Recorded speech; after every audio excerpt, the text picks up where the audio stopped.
Mechanical testing. How materials respond to forces. It's essential data for design. Defining the limiting data that a structure can withstand without failure. Mechanical tests are broadly divided into two types: quantitative and qualitative. Quantitative tests give numerical results that are used for design, whereas qualitative tests are used for making comparisons. Well, in this short introduction to mechanical testing, we'll be looking at tensile testing, bend testing, Sharpie and CTOD testing, hardness testing, and lastly, the weld break test. So, off we go. Tensile testing, both a qualitative and quantitative test.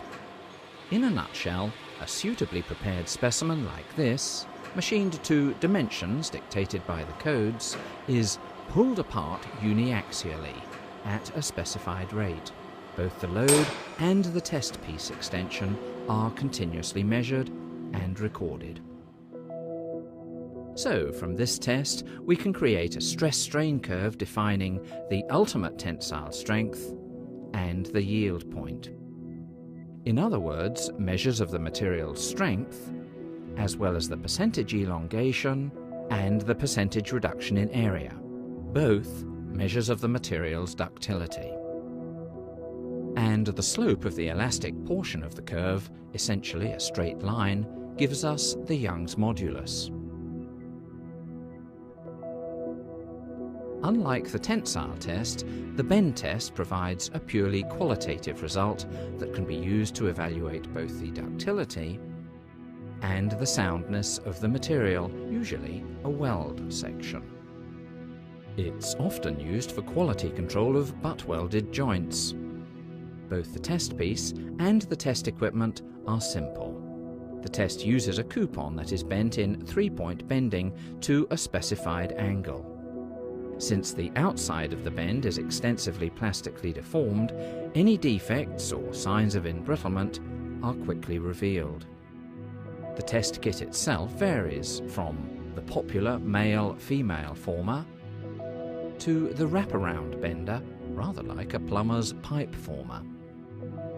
The strain applied to the specimen depends on the diameter of the former, which is specified in the test standard and is related to the coupon thickness. The angle may be 90, 120, or 180 degrees, and may be face, side, or root bends. Now, measuring the toughness of a material demands different equipment altogether. Toughness is broadly a measure of the amount of energy required to cause an item to fracture and fail. To measure this, we most commonly use the Sharpie V-notch test. It involves striking a standard notched specimen with a controlled weight pendulum, travelling at a set speed. Only a little material is required for each specimen.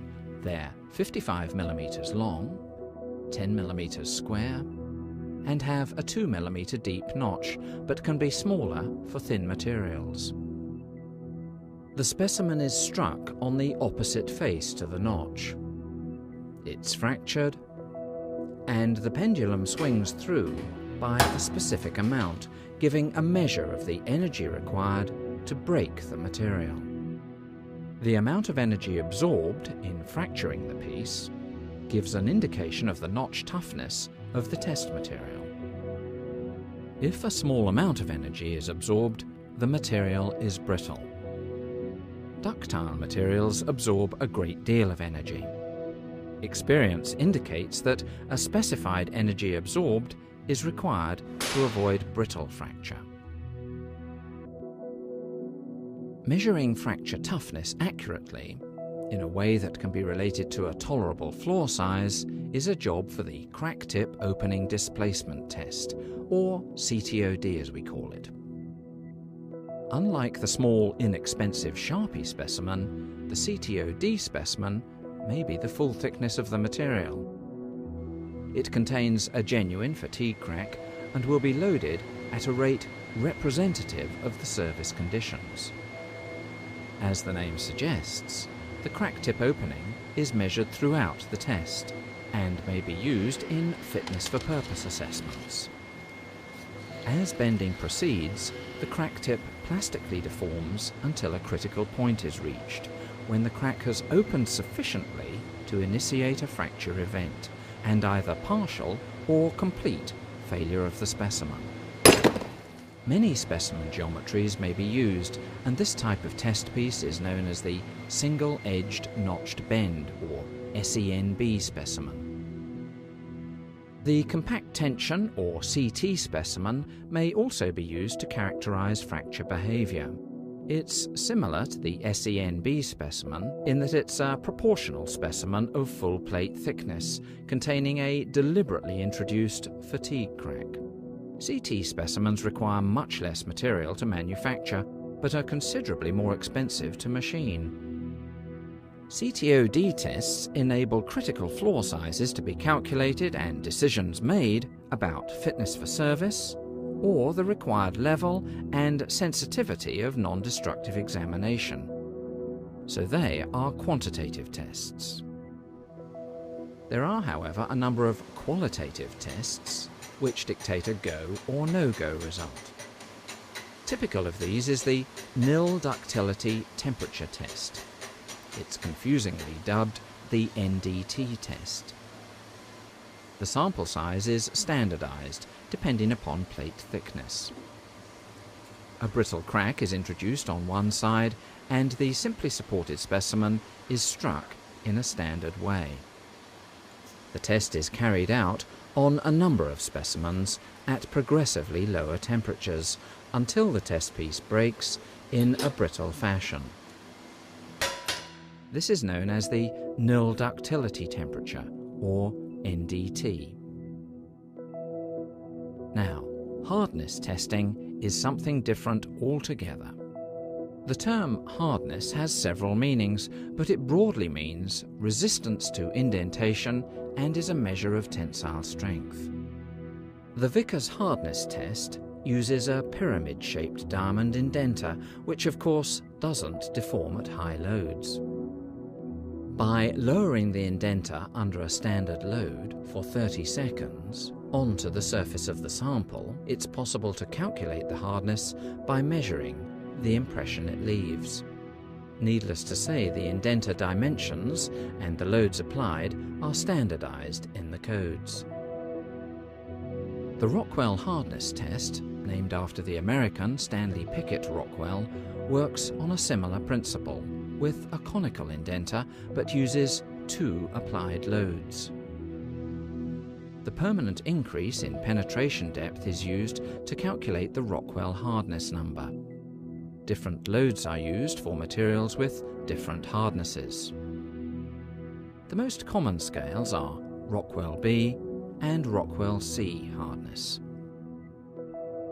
Now to specialist hardness testing, for determining hardness in cramped environments, or in-service components too large for the test laboratory, or indeed on very small samples. There are 3 common methods: the Knoop test, the Vickers test, and the micro-hardness test. Both the Knoop test and the Vickers test use a pyramid-shaped indenter. The loads are scaled down appropriately to between a gram and a kilogram, and produce impressions that require 100 times magnification microscope to see and measure. Finally, the fillet fracture or weld break test, a simple and very crude test to examine a weld's soundness, often in a production environment on the shop floor. 2 plates are welded together on one side only in a T configuration. Of course, the base metal, weld metal, and welding parameters must adhere strictly to those prescribed in the welding procedure under scrutiny. The fillet weld is notched with a saw cut along its centre line. Force is then applied to the specimen to bend open the weld using a testing machine, a press, or blows from a hammer. The fractured surfaces can then be examined for internal defects such as porosity, incomplete root penetration or sidewall fusion, and slag inclusions. Well, that about wraps up this brief introduction to mechanical testing. To learn more about any of the tests we've covered, why not contact TWI on 44 if you're outside the UK, 1-223 899 000. Or why not visit the website, that's www.twi.co.uk.